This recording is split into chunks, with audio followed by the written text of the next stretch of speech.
কি বিএনপি আসলে ভারতের সাথে আমাদের সম্পর্কের ব্যাপারে বাংলাদেশ কি কঠোর অবস্থানে থাকবে না নরম অবস্থানে যাবে? আমি এটা জানতে চাই, কারণ আমি একজন দেশ। ডক্টর ইউনূসের সাথে সম্পর্ক ভারতের খারাপ, এটা আমরা সকলে জানি, এবং খারাপ বলতে একেবারে খারাপ, কোনোভাবেই ডক্টর ইউনূসকে তারা মেনে নিতে পারছে না। এখন কথা হচ্ছে বিএনপি ক্ষমতায় আসলে কি হবে? বিএনপি ক্ষমতায় আসলে কি ভারতের সাথে সম্পর্ক আবার আগের মতো হয়ে যাবে, অর্থাৎ হাসিনার আমলে যে সম্পর্ক ছিল সেই সম্পর্ক হয়ে যাবে? কারণ ভারত চাচ্ছে বিএনপি ক্ষমতায় আসুক। দর্শক, এই বিষয়ে নিয়ে বিশ্লেষণ করেছেন কূটনৈতিক বিশ্লেষক সাকিব আলী। কোনো বিষয়ে তেমন কোনো অগ্রগতি হয়নি, বরং ভারত ট্রান্সশিপমেন্ট বাতিল করেছে। স্থল দিয়ে আমরা এখন স্থল বন্দর ব্যবহার করে আমাদের এখান থেকে ভুটান এবং নেপালে আমরা মালামাল পাঠাতে পারছি না। সুতরাং খালি এটা বিমানের মাধ্যমে যেটুকু সেটুকু আমরা করতে পারছি, ফলে সেখানেও একটা বাধা ভারত দেওয়ার চেষ্টা করছে। এখন এই অবস্থায় আমি বলবো যে যখন জয়শঙ্কর বলেন যে বাংলাদেশের ভালো চায়, এটা আসলে এক ধরনের আমি বলবো প্রতারণামূলক কথা। কারণ আমাদের দৃষ্টিভঙ্গিতে আমরা মনে করি যে পানিকে যেভাবে ভারত অস্ত্র হিসেবে ব্যবহার করেছে, বাণিজ্যের ব্যাপারে যেমন চরম বাধা দিয়েছে, সীমান্তে আমাদের সাথে যা করেছে, এবং অনুপ্রবেশকারী বলে ওখানকার বাংলাদেশি অনুপ্রবেশকারী বলে যে ধরনের কাজ করছে, ওই দেশে ওইখানে তারা তাদের সংখ্যালঘুদের উপরে যা করেছে, বাংলাদেশে তারা শেখ হাসিনাকে সহায়তা দিয়ে বাংলাদেশের জনগণের মানুষের যেই ধরনের অধিকার তারা 15 বছর ধরে হরণ করে তারা খুব আরামে নিজেদেরকে খুব আরামে কাটিয়েছে, তারা খুবই সন্তোষজনক অবস্থায় ছিল, এত সুন্দর। সুতরাং সেখানে আমি বলতে চাই যে ভারত বাংলাদেশ সম্পর্ক একটা অত্যন্ত কঠিন বিষয় হয়ে আমাদের সামনে আছে। আমি আশা করি আমার দর্শক শ্রোতা ভাই বোনরা আমার সাথে এই ব্যাপারে কোনো দ্বিমত করবেন না। এখন কথায় আসেন যে শেখ হাসিনাকে তারা দিয়ে রেখেছে, সে আওয়ামী লীগরা ওখানে আছে, এই যে ভারতের সাথে সম্পর্ক, এটা কি বিএনপি আসলে ভারতের সাথে আমাদের সম্পর্কের ব্যাপারে বাংলাদেশ কি কঠোর অবস্থানে থাকবে না নরম অবস্থানে যাবে? আমি এটা জানতে চাই, কারণ আমি একজন দেশপ্রেমিক মানুষ হিসেবে আমার এই ব্যাপারে কিছুটা সন্দেহ আছে, এবং আমার এই সন্দেহ আমি মনে করি না যে এটা অমূলক। আমি কাউকে করাচ্ছি, কিন্তু এখানে যেটা জনশ্রুতি আমরা যা দেখেছি, আপনার এই অনুষ্ঠানে বারবার বলেছি যে বিএনপির নেতৃবৃন্দের বিরাট অংশ ভারতের সাথে, এবং এটা বিএনপির নেতৃত্বের নেতাদের মতে যে বিরাট অংশ হয়ে গেছে ভারতীয় ইয়েতে চলে, ভারতীয় পক্ষে। সেই অবস্থায় বিএনপি ইলেকশনে আসবে এবং এটা নিয়ে আমাদের চিন্তার কিন্তু বিষয় আছে। আমি বিএনপির এই যে আপনি যেহেতু বলছেন নির্বাচন সংস্কার, আমি এটাতে আসবো পরে, এক একটা করে আমরা টপিক ধরে নিই। তো আমি এখনো যেটা দেখি যে তারা কিন্তু অত্যন্ত যুদ্ধংদেহী, তারা রংপুরের দিকে যুদ্ধংদেহী, তারা আমাদের বিলোনিয়া ফ্রন্টের দিকে যুদ্ধংদেহী, তারা নানান খুবই কড়া কড়া কথা বলছে, তারা বঙ্গোপসাগরে আপনার আমাদেরকে আটকে দেওয়ার মতো বা আমাদেরকে অবরোধ করার কথা বলছে। সুতরাং আমি আশা করব যে বাংলাদেশের প্রতিরক্ষা এই বিষয়ে বাংলাদেশের বর্তমান সরকার খুব তাড়াতাড়ি কিছু কার্যকর পদক্ষেপ নিবে, যাতে বাংলাদেশের উপরে যদি আমাদের এই ধরনের কোনো প্রতিরক্ষা হুমকি থাকে সেটা যাতে আমরা বোঝাপড়া করতে পারি। আমি যে চায়নাতে যে উনি একটা কথা বলেছেন, একটা সিম্পল কথা বলেছেন যে 7 সিস্টার্স ল্যান্ডলকড, এবং আমরা হইলাম গার্ডিয়ান অফ দ্য ওশান, মানে আমার সাথে আসলে ওশান নিয়ে যেতে হইলে আমার মধ্যে দিয়ে যেতে হবে। আর এই বাপ রে বাপ, ইন্ডিয়ানরা একেবারে খেপে শেষ। মানে এটা হচ্ছে গিয়ে যে তারা যে নিজেদেরকে ব্রাহ্মণ মনে করে আর আমাদেরকে অচ্ছুত মনে করে, এটা তাতে বোঝা যায়। আমাদের প্রতি তাদের কোনো রেসপেক্ট আমি দেখি না। সুতরাং আমাদেরকে এই যুদ্ধটা চালা মানে এই সময়ে আমার ইয়েটা হচ্ছে যে অন্য ধরনের সরকারের থেকে বর্তমান সরকার তবুও একটা ভালো স্ট্যান্ড রেখেছে বলে আমি মনে করি। এবং এটা আমার মনে হয় এই চীন সফরের পরেই মানে ভারতের যে তাদের যে কনসার্নটা, এই সাক্ষাৎ তো হওয়ার কথা ছিল না, এটা তো স্কেজুয়ালের মধ্যে এটা ছিল না। এর আগে নাকি ডক্টর মোহাম্মদ ইউনূস চেয়েছিলেন চীনে যাওয়ার আগে উনি সাক্ষাৎ করবেন, ভারত এই সুযোগ দেয়নি। তো এই যে একটু বরফ, কোনো কোনো জায়গায় বলা হচ্ছে বাংলাদেশ ভারত সম্পর্ক বরফ গলতে শুরু করেছে, আসলে কি তাই? চীনের না, বরফ গলেনি। আমি বলবো না বরফ গলেছে, আমি বলবো যে অনেকটা এরকম যে ওই যে যেমন ধরেন দেখা যাচ্ছে যে দুটো ছেলে, একটা ছেলে একটু বড় আর একটা ছেলে একটু সাইজে ছোট। তো বড় ছেলেটা ওই ছোট সাইজের ছেলেটার উপরে ইয়ে করে, আপনার একটু পারলেই ওকে ধুমধাম লাগায় দেয়। তো লাগাই দেয়, তখন ওই ছোট ছেলেটা এসে হয়তো ওই কারো আব্বা আম্মাকে কমপ্লেন করেছে, ওই বড় ছেলেটার মাকে কমপ্লেন করেছে যে খালাম্মা দেখেন দেখেন ও আমাকে মারে। তো খালাম্মা তখন ওকে বলছে, তুই ওকে মারছিস কেন, মাপচা। তো তখন ও কিন্তু সামনে আচ্ছা আর করবো না আর করবো না। আসলে কিন্তু এটা হচ্ছে খালি ওর মায়ের সামনে করা। ও কিন্তু মা সরে গেলেই কিন্তু আবার এসে ধাম করে মারবে। মানে আমি যেটুকু বুঝি, আমি যে এটা কোনো এরকম যে ভারত এটা করেছে বাধ্য হয়ে। ভারতের আমার মনে হয় নেতৃত্ব বাধ্য হয়ে এই মিটিংটা করেছে। তবে তারা বর্তমান ইউনূস সরকারের সাথে কোনো ধরনের আন্ডারস্ট্যান্ডিং আসতে চায় না, কারণ তারা চাচ্ছে যত তাড়াতাড়ি ইউনূস সরকারকে এই ক্ষমতা থেকে সরানো যায়। এটাই হচ্ছে তাদের প্রধান লক্ষ্য এখন। এটা তো আর এই হাসিনার বাংলাদেশ না, এটা গত 17 বছরের বাংলাদেশ। এই জন্য তারা সরানোর জন্য তাদের একটা উপায় হচ্ছে নির্বাচন। তারা এটা প্রথম থেকে যাচ্ছিল অন্তর্ভুক্তিমূলক নির্বাচন, অর্থাৎ আওয়ামী লীগকে নির্বাচনে অংশ নিতে দেওয়া হবে। তারা জানে যে আওয়ামী লীগ হারবে, কিন্তু আওয়ামী লীগ এটা ইয়ের পরে আগস্ট 5-এর পরে এটা ছিল ভারতের ইয়ে, যে ভারত এখন থেকে যেটা বলবে এবং ভারতের যারা পন্থী আর কি বাংলাদেশে, তারা যেটা বলবে সেটা হচ্ছে নির্বাচন হবে অন্তর্ভুক্তিমূলক। সেখানে আওয়ামী লীগ নির্বাচন করবে, ওরা জানে যে এরা হারবে, কিন্তু বিএনপি জিতবে। কিন্তু বিএনপি যেহেতু দুর্নীতি করে, কয়েকদিন পরে তারা অজনপ্রিয় হয়ে যাবে, জনপ্রিয়তা হারাবে, তারপরে আবার আওয়ামী লীগ ফেরত আসবে। এটা আমার কথা না, এটা ভারতের ওই যে মিডিয়াতেই লেখা থাকে আর ছিল, ভারতীয় গণমাধ্যমে এগুলো পাবলিকলি লেখা হচ্ছিল। এটা আমি বানাচ্ছি না, ওদের কথা। রাইট। এবং তারা ওই জায়গায় আছে এখনো, ওই জায়গায় আছে। কারণ সাহেব যেভাবে চীনের কাছে যাচ্ছেন, যেভাবে এই যে বিনিয়োগ সম্মেলন, আমি বলছি না যে বিনিয়োগ সম্মেলন হতে আমাদের অমৌলিক কিছু হয়ে গেছে, আমি সেটা বলছি না। কিন্তু একটা জিনিস আপনি মনে রাখেন যে ইনারা কেউ, আমি ধরে নিচ্ছি, ফরেন কোম্পানির থেকে ঘুষ খাবে না, ঘুষ চাবে না। যে তুমি বহদ্দারহাটে বা তুমি ফৌজদারহাটে তুমি ওখানে ইয়া করবা, ফ্যাক্টরি করবা, কুমিল্লায় ফ্যাক্টরি করবা, সিলেটে ফ্যাক্টরি করবা, তো সেই জন্য আমাকে টাকা দিতে হবে, এটা তো কেউ বলবে না। এটা তো ইন্ডিয়াতে আপনি করতে যান বলবে, এটা আপনি পাকিস্তানে করতে যান বলবে, এটা বলবে। এটা বাংলাদেশে এটা যদি গণতান্ত্রিক রাষ্ট্র হইতো এখন বলতো, অ্যাটলিস্ট সেটা হচ্ছে আমাদের ইতিহাস। সুতরাং এই যে বিনিয়োগ, আমি বলছি না যে বিনিয়োগ সম্মেলন হতে সবকিছু হয়ে গেছে না, কিন্তু বিনিয়োগের অন্তত এরা যদি কয়েকটা এরা কিন্তু কি করছে, এরা বলছে যে চলো তোমাদেরকে দেখাতে নিয়ে যাই, সিনসিয়ার, এরা আন্তরিক, এরা চাইতেছে এটা হোক। এদেরকে যখন বলা হচ্ছে তুমি আমাকে এতটা সময়ের মধ্যে এই কাজটা করে দিতে পারবা কিনা, তারা করার চেষ্টা করছে। তারা পয়সা খাওয়ার জন্য এখানে বসে নাই, তাদের মেইন লক্ষ্য হচ্ছে যে এখানে বিনিয়োগটা হোক। সে এখানে বসে নাই যে আমার এই বিনিয়োগের কারণে ওখানে ভোটার এলাকায় আমি কি হবে, আমার ভোটার এলাকায় আমি কাকে কাকে আমি ওইগুলা দিতে পারবো।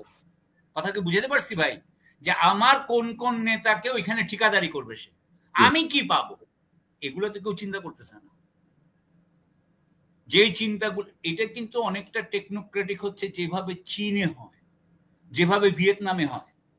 ভোট নাই তো, সুতরাং এটা হইতে হবে, কার্যকর হবে, এবং কার্যকর হইলে আমি খুশি। এটা হইলো গিয়ে কার্যকর হইলে আমার সাকসেস, আমার ঘুষ খাওয়ার দরকার নেই। এই জিনিসগুলো যদি বাংলাদেশে হয় তাহলে কিন্তু ভারতের জন্য এটা একটা অশনি সংকেত। কারণ বাংলাদেশের যত এটা উন্নতি, এই গ্যাপটা বাড়তে থাকবে এই ইস্টার্ন পূর্বাংশের সাথে, বিহার, পশ্চিমবঙ্গ, আসাম, ত্রিপুরা, মেঘালয়, এইসবের সাথে বাংলাদেশের যতই, এই যেখানে অন্যান্য দেশের এরা সব পয়সা খাইতে থাকবে, বাংলাদেশে যেহেতু পয়সা খাওয়া হচ্ছে না, বাংলাদেশ আগাইতে থাকবে। এই আগাইতে থাকাটা, এটা কিন্তু ভারতের জন্য বিশাল প্রবলেম হয়ে যাবে। সো এই জন্য ভারত ইউনূস সরকারকে সরাইতে চায়। এবং আমি মনে করি যে যারা নির্বাচনের কথা বলতেছে তারা আমাকে এই প্রশ্নগুলোর উত্তর দিক। আমি কিন্তু প্রশ্নগুলোর উত্তর চাচ্ছি ভাই, আমি যেভাবে বুঝি। মানে বাস্তবতা হলো বাংলাদেশের গত 17 বছরের কম্পেয়ার টু, যদি 17 বছর করি, এই মুহূর্তে বাংলাদেশ অনেক ভালো। কারণ কেউ তো বলতে পারবে না যে টাকা পাচার হয়ে যাচ্ছে ভাই, রাইট, কেউ তো বলতে পারতেছে না সেটা, কেউ তো বলতে পারছে না যে এখান থেকে ডলার পাচার হয়ে যাচ্ছে, কেউ তো বলতে পারতেছে না যে এখান থেকে সমস্ত ব্যবসা উঠে নিচ্ছে। হ্যাঁ, আমাদের খবরের কাগজগুলো এখনো দুর্নীতির ব্যাপারে কথা বলে না, এটা ঠিক, বলা উচিত। আমাদের গণমাধ্যম গুলাও actually corrupt in that way, যে তারা এগুলো বলে না। কিন্তু আদারওয়াইজ আমি মনে করি বাংলাদেশে এখন, এই কয়েকদিন আগে একটা জিনিস দেখলাম, যে যেই মুহূর্তে আপনার ভারত ট্রান্সশিপমেন্ট বাতিল করলো, বাণিজ্য উপদেষ্টা রাত্রে 11টায় মিটিং করলো। বাংলাদেশ সরকার রাত্রে 11টায় 12টায় মিটিং করে, এগুলো তো আমি দেখি নাই এর আগে। আমরা ভিজিটের সময় যে করি নাই সেটা অন্য কথা। আমরা যখন বিদেশে গেছি প্রাইম মিনিস্টারকে নিয়ে, তখন হ্যাঁ আমরা রাত 12টার সময় মিটিং করছি, সেটা অন্য জিনিস, সেটা তো বাইরে। কিন্তু বাংলাদেশে একটা কিছু হলো এবং 12টার সময় 11টার সময় মিটিং করছে সরকার, এটা কিন্তু খুবই ভালো একটা লক্ষণ। এটা কিন্তু আমাদের স্বীকার করতে হবে। হ্যাঁ হ্যাঁ। সো এবং পরিস্থিতি মোটামুটি উন্নতির দিকেই যাচ্ছে। যেমন বিভিন্ন সমস্যা এখন কম শোনা যাচ্ছে, দ্রব্যমূল্য থেকে শুরু করে বিদ্যুৎ সমস্যা গত রমজান মাসে শান্ত ছিল। বাংলাদেশে অতীতের যে কোনো সময়ের তুলনায়, এই বিশেষ করে আওয়ামী সময়ের তুলনায় অনেক ভালো ছিল মানুষের সবার। আমাদের তো আজকে আমাদের একটু লোডশেডিং হচ্ছে, কারণ আদানি তার পুরো বিদ্যুৎ সরবরাহ বন্ধ করে দিচ্ছে। আচ্ছা আচ্ছা। গতকালকে থেকে বোধহয় আদানি থেকে এক মেগাওয়াটও আমরা পাচ্ছি না। ফলে আমাদের একটু একটু করে এখানে হচ্ছে, না হলে কিন্তু মোটামুটি ভালো ছিল আমাদের অবস্থা। সো বিদ্যুতের যে ম্যানেজমেন্ট ব্যবস্থাপনা ভালো হচ্ছে, দ্রব্যমূল্য সহনীয় পর্যায়ে, আইন শৃঙ্খলার উন্নতি হয়েছে, পুলিশ এক ধরনের আস্থা ফেরত পাচ্ছে। পুলিশ এখন জনগণের সাথে কিভাবে মিলে কাজ করতে হয় তারা আস্তে আস্তে শিখে ফেলছে, নিজের একটা বের করে নিছে একটা ওয়ে। ফলে রাস্তার মধ্যে এক ধরনের আপনার নৈরাজ্যের পরিবর্তে এক ধরনের আপনার অর্ডার এসছে। সো আমি মনে করছি যে তবে আমলাতন্ত্র, হাসিনার আমলাতন্ত্র রয়ে গেছে, হাসিনার সেনাতন্ত্র রয়ে গেছে, সেগুলো রয়ে গেছে, দ্যাট ইজ ট্রু। অলিগার্করা রয়ে গেছে। তবে আমাদের ব্যাংকের যে গভর্নর, তিনি কিন্তু বিদেশ থেকে টাকা ফিরিয়ে আনার জন্য বারবার চেষ্টা যাচ্ছেন। তিনি 25 বিলিয়ন ফেরত আনতে পারবেন বলে বলছেন, সেটা উনি বলেছেন, এই অ্যামাউন্টটা উনি বলেছেন। সো 25 বিলিয়ন মানে হচ্ছে আপনার 2.5 লক্ষ কোটি টাকার মত। 1 বিলিয়ন মানে হলো আপনার যদি 120 করে ধরি, তার মানে হচ্ছে 1 বিলিয়ন মানে হচ্ছে 12,000 কোটি টাকা। 12,000 কোটি টাকা তো আপনার যদি 25 বিলিয়ন হয়, যেটা হবে আর কি, হ্যাঁ, প্রায় 3 লক্ষ কোটি টাকার মতো। তো ওইটা যদি উনি আনতে পারেন ফেরত, তো এটা দেশের জন্য একটা কাজ হবে।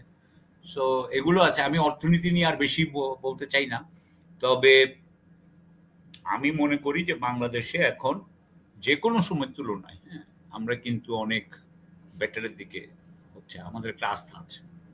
জি, এখন যদি নির্বাচন প্রসঙ্গে আপনার একটু বিশ্লেষণ শুনতে চাই, যে নির্বাচনের জন্য তো প্রায় সকল দলই অভিন্ন ভাষায় নির্বাচনের দাবি করছে, দুই একটা দল ছাড়া, যেমন নতুন যে দল ন্যাপ এবং এনসিপি ছাড়া অন্যান্য দলরা নির্বাচনের বলছে প্রয়োজনীয় সংস্কার করে নির্বাচন দিতে হবে, এবং প্রধান উপদেষ্টা ভেরি ডিটারমাইন্ড, বারবার উনি একই কথা বিদেশিদের সাথেও বলছেন যে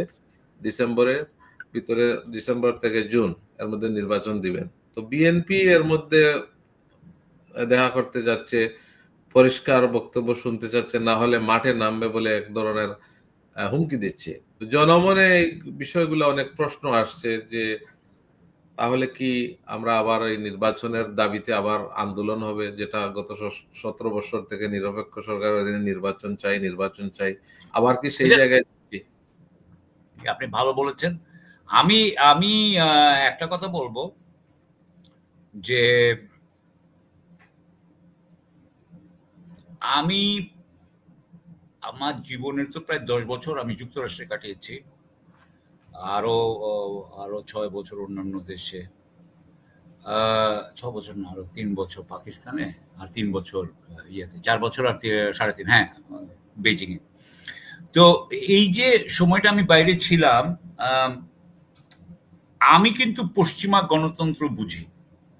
আমাদের এখানে গণতন্ত্র যেভাবে বলা হচ্ছে, পশ্চিমা গণতন্ত্রের অধীনে গত 40 বছরে পশ্চিমের সাধারণ জনগণ কিন্তু গরিব হয়েছে, দরিদ্র হয়ে গেছে, এবং গণতন্ত্র তাদেরকে কিন্তু সেই দারিদ্র থেকে কিন্তু সেভ করে নাই।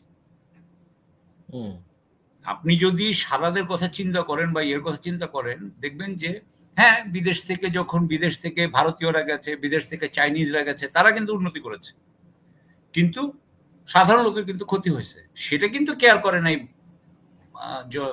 সরকার, যুক্তরাষ্ট্রের সরকার। সুতরাং সেই দিক দিয়ে আমি যেটা দেখি সেটা হচ্ছে যে পৃথিবীতে 4টা দেশ ছাড়া বাকি সব দেশের সরকার ব্যবসায়ীদের হাতে দেশ তুলে দেয়, অর্থাৎ তারা অর্থনৈতিকভাবে জনগণের সাথে পার্টনারশিপ করে না, তারা করে বড় লোকের সাথে পার্টনারশিপ। এই 4টা দেশ কোন 4টা দেশ করে না? সেটা হচ্ছে কিউবা, নর্থ কোরিয়া, ভিয়েতনাম আর চায়না। তারা যে বড়লোক হইতে দেয় না সেটা কিন্তু অন্য কথা, এবং বড়লোকের সাথে ওইখানে ওই ব্যবসায় তার পার্টনারশিপ আছে, সেটা মানলাম, কিন্তু তারা যেটা করে, তাদের মেইন কথা হচ্ছে যে জনগণের কে তারা শক্তিশালী করতে চায়।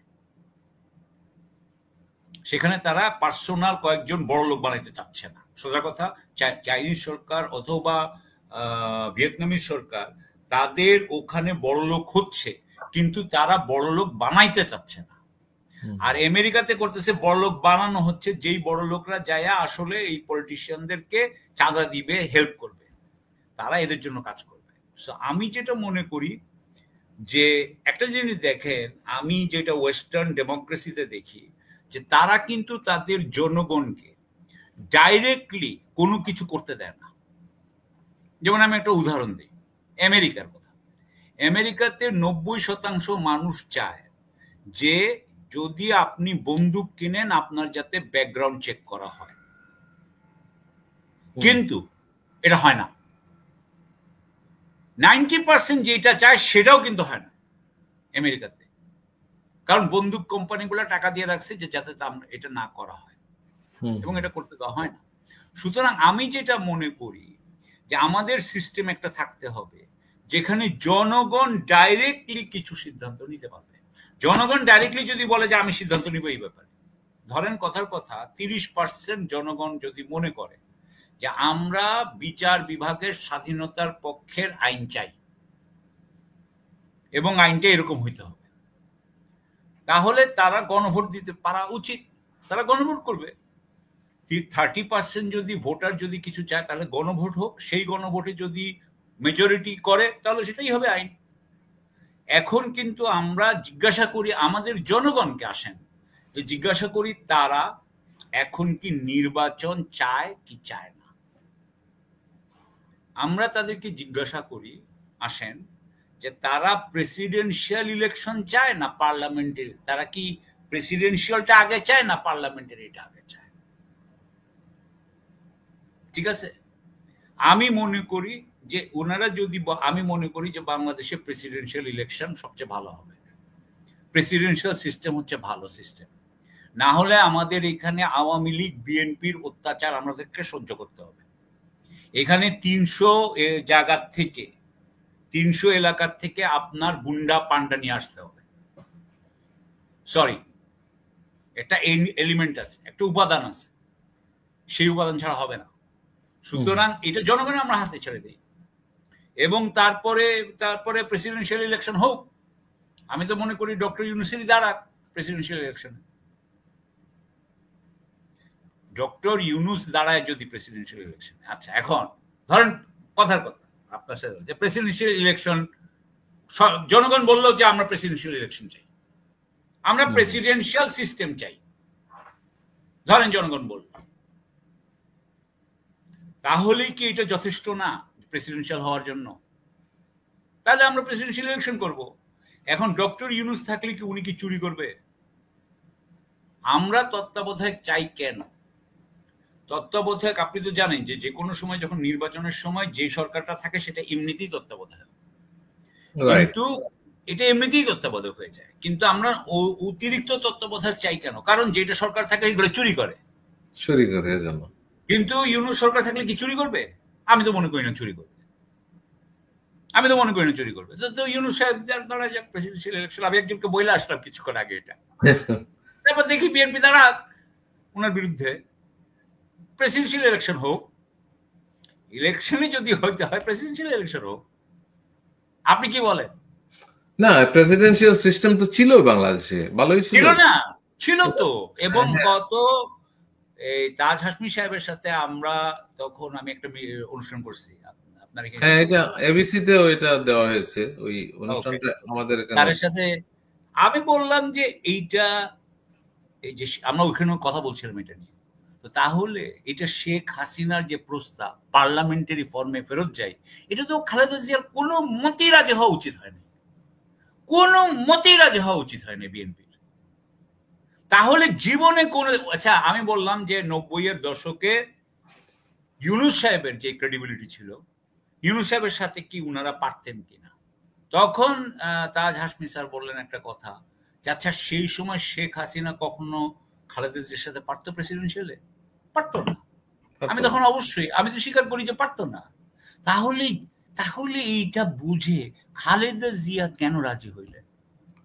আমার মনে হয় তখন এরশাদের বয়ে, এরশাদ তখন মানে এগুলা শুনে পার্সোনাল একটা পপুলারিটি ছিল তার, জেল থেকে আচ্ছা এরশাদ তো প্রথম 5 বছর উনি জেলে ঢুকাইছেন, জেল থেকে পাস করে 5টা সিটে, হ্যাঁ সিটে পাস করছে সে, এটা ঠিক অবশ্য। তাকে তখন ওই কোনো একটা মানে এগুলোতেও প্রবলেম ছিল, উনাকে মরাল টার্পিচুডেই আটকানো যেত বলে আমার মনে হয়। কেন জানি সেখানে আটকানো হয় নাই, কারণ একটা করাপ্ট লোককে কি আমি আইন না আবার বসাবো সরকারে? না, এটা নিয়ে আরো কাজ হয় নাই, এটা নিয়ে বেশি কাজ হয় নাই। এবং যাই হোক, আমি মনে করি এটা একটা বিরাট ইয়ে হয়েছে। সুতরাং আমাদের আবার, এবং যখন প্রেসিডেন্সিয়াল থেকে প্রধানমন্ত্রী হয় তখন যেটা হয়, প্রেসিডেন্সিতে যেখানে যেখানে নাম লেখা ছিল প্রেসিডেন্ট, ওটাকে কাইটা প্রধানমন্ত্রী করা হয়। অর্থাৎ আমরা আসলে প্রেসিডেন্সিয়াল সিস্টেমেই আছি। আমাদের এখনকার প্রেসিডেন্ট হচ্ছে প্রধানমন্ত্রী। এটাই একক পাওয়ারটা একক, কারণ ওইটাই রাখছে। সুতরাং আমার কথা হইল, যেটা কার্যকর ভাবেই প্রেসিডেন্ট, সেটা প্রেসিডেন্ট হোক। কেন আমার এই দলাদলি করতে হবে 300 জায়গায়? আমি এটা করতে রাজি না। এটা আমি মনে করি প্রেসিডেন্সিয়াল সিস্টেম হইলে বাংলাদেশের জন্য এখন একটা বিরাট ইয়ে হবে, বর্তমান বাস্তবতা সেটা হওয়া উচিত। তবে এটা কিভাবে হবে? মানে সংস্কার এত হবে, এই পলিটিক্যাল পার্টি কেউ এটাতে রাজি হবে না। পলিটিক্যাল পার্টি কেউ রাজি হবে না। প্রথমে আপনি জরিপ নেন, আপনি কিছুটা ক্যাম্পেইন করেন, আপনাকে ক্যাম্পেইন করতে হবে। রাইট। মানে ধরেন আপনি যে জনগণের সাথে কথা বলেন না, জনগণের সাথে সভা করেন, কথা বলেন, তাদেরকে ডাকেন, টাউন হল ফরম্যাট আছে না, টাউন হলের মতো টাউন হল মিটিং ধরেন করতে 200-300 জন, তাদেরকে ডাকেন, ওই যে টিচার, ইঞ্জিনিয়ার বা সমাজসেবক, শিক্ষাবিদ, নারী অধিকার কর্মী, সবাইকে ডাকেন, তারা কথা বলুক, তাদেরকে বুঝান যে আসলে কি আমাদের এটা প্রেসিডেন্সিয়াল হওয়া উচিত, এটা কি গণভোট হওয়া উচিত। এখন তো আমাদের দলগুলো চাচ্ছে এখন আমরা পার্লামেন্টারি ফর্মে ফেরত যাই, এটা গেলে কি আমাদের প্রবলেমগুলো সলভ হবে? আপনি গ্রাসরুটের কথা শুনেন না, এটা আপনি 20টা শহরে করেন, 20টা শহরে করলে আপনি বুঝতে পারবেন যে মানে এই ইয়েটা কি বলে আপনার মানে রাস্তার ফিলিংটা কি, মানুষের ফিলিংটা কি, অনুভূতিটা কিরকম। এবং আপনি যখন কথা বলবেন, তারা যখন আপনার সাথে ইয়ে করবেন, আমি মনে করি জনগণের এই যে সুযোগটা পাইতেছে এইবার, এইটা আমরা হাতছাড়া করবো যদি আমরা ঠাস করে নির্বাচনে চলে যাই। আমাদের এইগুলো নিয়ে এখন কথা বলার সময়। নির্বাচনে গেলে কি হবে আমরা খুব ভালো করে জানি, আমরা। সুতরাং আমরা জানতে চাচ্ছি যে আমরা কিভাবে একটা দুর্নীতিমুক্ত, মোটামুটি ভাবে দুর্নীতিমুক্ত, জবাবদিহিতামূলক, স্বচ্ছ, জনগণের পক্ষের একটা সরকার করতে পারি, যার অধীনে কয়েকজন বড় লোকের স্বার্থ দেখা হবে না, কয়েকটা অভিজাত মানুষের স্বার্থ দেখা হবে না, কিন্তু জনগণের স্বার্থটা দেখা হবে। এটা আমরা চাই। এইটা এই যে 72-এর যে সংবিধান আছে তার প্রতি সম্মান রেখে বললাম, এইটা সেটা দেয় নাই। আপনি কি মনে করেন সেটা দিছে? আমার তো মনে হয় কেউ বলতে পারবে না যেটা দিয়েছে। ওইটা তো একটা দলীয় একটা সংবিধান তৈরি করা হয়েছে। তাহলে এইটা যেহেতু দেয় নাই, আমাদের একটা নতুন চিন্তার দরকার আছে। এই চিন্তাতে উনি এই সংস্কারের জনাব সাকিব আলী, আমার মনে হচ্ছে যে ডক্টর মোহাম্মদ ইউনূস উনি কখনো ওই যে আপনি বললেন রাষ্ট্রপতি, উনি কখনো এই জায়গায় আসবেন না আমার ধারণা। কারণ উনি বারবারই বলছেন উনার আগায় জায়গায় চলে যেতে চান, উনার রাজনীতিতে উনার ইচ্ছা নাই। তাহলে এই পুরা ইন্টার্ম গভর্নমেন্টের মধ্যে আর তো পটেনশিয়াল কোনো ব্যক্তিও নাই আমার কাছে মনে হয় না। আমি তবুও মনে করি উনি আসুক আর না আসুক, প্রেসিডেন্সিয়াল সিস্টেমে আমাদের যাওয়া উচিত। হ্যাঁ, এটা অবশ্য ঠিক। এটার উপরে আমার দেশ পত্রিকা একটা প্রধান রিপোর্টও করেছে, মাহমুদুর রহমান সাহেব বলছেন। এবং আমি ওনার সাথে একমত যে এটা প্রেসিডেন্সিয়াল সিস্টেমে যাওয়া উচিত, এটা হোক। এবং উনার ব্যাপারে, ডক্টর ইউনূসের ব্যাপারে দুই রকমের কথা আছে। যারা উনার শত্রু বা যারা উনাকে সমালোচক, তারা বলে যে উনি ছাড়বেন না, আর যারা উনার পক্ষে তারা বলেন যে উনি চলে যাবেন। আমরা জানি না আসলে উনি ছাড়বেন কি ছাড়বেন না, বা আমরা চাই না, আমি তো চাচ্ছি না। আমি চাচ্ছি উনি যতদিন ধরে লুসিড আছেন, উনি 84 ইয়ার্স ওল্ড, উনি যতদিন ধরে মানসিকভাবে সক্ষম, উনি তো ভালো কাজ করছেন। আমার কথা হচ্ছে এটা। হ্যাঁ, এর পরেও উনার অনেক বেশি কার্যকর হওয়া উচিত সরকারের অনেক জায়গায়, সেটা হয় নাই। তবে যেগুলো হয়েছে সেটার কথা চিন্তা করে আমি মনে করি উনার থাকা উচিত, এটা আমি মনে করি। এখন আমার মনে করাতে কিছু আসে যায় না, মেইন কথাটা হচ্ছে জনগণ কি চায়, এবং আমি মনে করি জনগণের কাছে এই প্রশ্নটা নিয়ে যাওয়া উচিত। এটা আর এই ঢাকার মধ্যে এইটা এই সিদ্ধান্তটা যমুনা মধ্যে নেওয়া উচিত না, যমুনা ভবনে নেওয়া উচিত না, বঙ্গভবনে নেওয়া উচিত না, সেনা ভবনে নেওয়া উচিত না। এটা জনগণ ডিসাইড করে। রাইট। তবে ফ্যাসিস্ট হাসিনা বা আওয়ামী লীগের একটা পরিকল্পনা ছিল বা তাদের একটা আশা ছিল যে ডোনাল্ড ট্রাম্প ক্ষমতায় আসার পরে ডোনাল্ড ট্রাম্প এবং মোদির উপর ভর করে আবার তারা রাজনীতিতে পুনর্বাসিত হবে, তাদের জায়গা নিয়ে নেবে। এই জায়গা থেকে আপনি কি মনে করেন যেটা ডোনাল্ড ট্রাম্পের এ পর্যন্ত যতটুকু সিদ্ধান্ত বাংলাদেশ সম্পর্কে বা বিশ্ব সম্পর্কে ট্যারিফ যেটা নিয়ে উনি যুদ্ধ ঘোষণা করছেন, তো আওয়ামী লীগের একজন প্রচার করেছেন যে বাংলাদেশের উপরে 90 দেওয়া হয়েছে, এত পার্সেন্ট ট্যারিফ এটা ইম্পোজ করা হয়েছে। পরবর্তীতে আরেকটা জায়গায় আরেকজন পত্রিকায় লিখে ফেললেন যে ডক্টর মোহাম্মদ ইউনূসের রিকোয়েস্টে বাংলাদেশ থেকে 90 দিনের জন্য স্থগিত করা হয়েছে। ওই যে ভুয়া খবরগুলা দিয়ে, এটা তো ডক্টর মোহাম্মদ ইউনূসের রিকোয়েস্টে করা হয়েছে বলে আমি মনে করি না। এটা অনেকগুলো সাকিব ভাই আলোচনা শুনেছেন, তিনি প্রশ্ন রেখেছেন এটা, তো এই প্রশ্ন রেখে তিনি আবার কিছু কথা বলেছেন, স্বাভাবিক হওয়ার সম্ভাবনা বেশি রয়েছে। কারণ রাজনৈতিক দলগুলো চাইবে না তাদের সাথে সম্পর্ক খারাপ করার জন্য, কারণ রাজনৈতিক দলগুলো দেশের ভালো চাইলেও তারা আগে নিজেদের ক্ষমতা পাকাপোক্ত করতে চায়, তারপর ভালো। কিন্তু বিএনপি যদি এটা করে তাহলে হয়তো তারা আবারও ধ্বংসের পথে যাবে, কারণ তারা যতবার ভারতকে বিশ্বাস করেছিল ততবারই ধ্বংসের দিকে গিয়েছে। আবার ভারতকে বিশ্বাস করবে, আবার ভারতকে তাদেরকে এমন কিছু করাবে, কারণ ভারতের তো বিশ্বাস শুধুমাত্র হাসিনার উপর, আওয়ামী লীগের উপর। ভারত আর কাউকে বিশ্বাস করতে পারে না। ভারত এখন কোনো পথ নাই বিদায় কিন্তু বিএনপিকে তারা বিশ্বাস করছে বা বিএনপিকে এই সেই বলছে। যদি পথ থাকতো আওয়ামী লীগকে ফিরিয়ে আনার, তাহলে ভারত কখনোই বিএনপির সাথে পীড়িত করতো না। বিএনপি এটা বুঝে না, এই না বুঝে বিএনপি বিভিন্নবার প্রতারিত হওয়ার পরেও তারা এই কাজগুলো করে। তো তারা যদি আবার নেক্সট টাইমে এই একই কাজ করে তাহলে হয়তোবা তারা জনগণ থেকে বিচ্ছিন্ন হয়ে যাবে এবং দেশের মানুষ তাদেরকে বিশ্বাস করবে না, তাদের অবস্থা জাতীয় পার্টির মতো হয়ে যাবে।